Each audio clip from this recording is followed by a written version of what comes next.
क्या आप जानते हैं कि ज्यादातर शोहरों को ये अंदाजा ही नहीं होता कि उनकी बीवी वाकई मुतमईन हुई या नहीं। यही गलत फहमी रिश्ते में सबसे बड़ी दूरियां पैदा करती है। आज हम आपको वो राज बताएंगे जिससे आप फौरन पहचान सकेंगे कि बीवी खुश है या नहीं। अक्सर लोगों का सवाल होता है कि अंदर जाते ही औरत को कैसा महसूस होता है, क्या वो भी वैसा ही महसूस करती है जैसा मर्द। ये एक ऐसा राज है जिस पर लोग बात करने से कितराते हैं, लेकिन आज हम खुलकर समझाएंगे ताकि आप अपनी शरीकी हयात को बेहतर तौर पर समझ सकें। असल मोहब्बत की पहचान। सोचिए जरा, अगर शौहर सिर्फ अपनी खुशी को अहमियत दे और बीवी की खामोशी को हाँ समझ ले, तो क्या ये रिश्ता कभी मोहब्बत से भर सकता है? असल मोहब्बत वो है जब आप अपनी बीवी को भी वही सुकून और खुशी दें जो आप खुद चाहते हैं।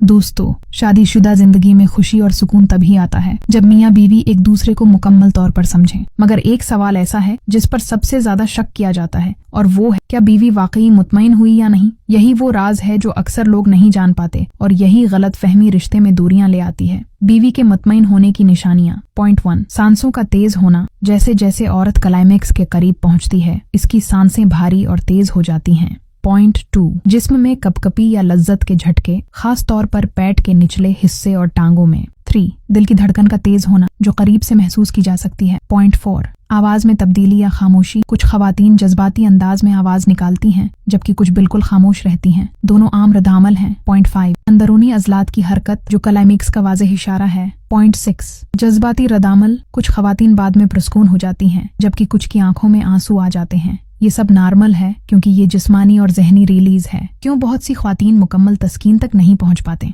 वजह सिर्फ जिस्मानी नहीं बल्कि जहनी और जज्बाती भी है। अक्सर शौहर जल्दबाजी करते हैं और पल्ले को अहमियत नहीं देते और बीवी की जहनी तैयारी का ख्याल नहीं रखते। नतीजा ये निकलता है कि औरत सिर्फ जिस्मानी अमल बर्दाश्त करती है मगर दिल से मुतमईन नहीं होती। औरत को मुतमईन करने के 3 अहम उसूल। पॉइंट 1, और पल्ले की अहमियत प्यार से छूना, नर्म बातें करना, बौसा देना। ये सब औरत के जहन को तैयार करते हैं। एतमाद देना, बार बार ये एहसास दिलाना कि वो खास है, अहम है। ये अमल बीवी के दिल को सुकून देता है। पॉइंट 3, गुफ्तगू, कम्युनिकेशन। शर्म महसूस किए बगैर बीवी से पूछना कि उसे क्या पसंद है और क्या नहीं। ये मोहब्बत की अलामत है, कमजोरी नहीं। वक्त और रफ्तार का किरदार याद रखें।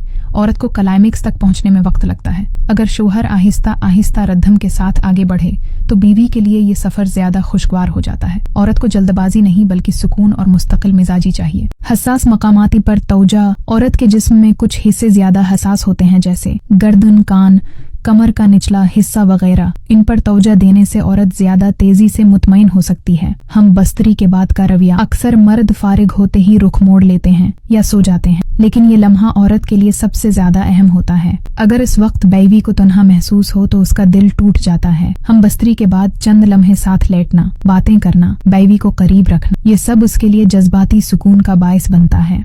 इख्तितामी पैगाम। औरत के क्लाइमेक्स और सुकून को अहमियत देना सिर्फ एक अमल नहीं बल्कि एक रवैया है। ये शौहर की मर्दांगी और बीवी की इज्जत दोनों का सबूत है। जब बीवी खुश होती है तो उसकी खुशी पूरे घर के माहौल में झलकती है।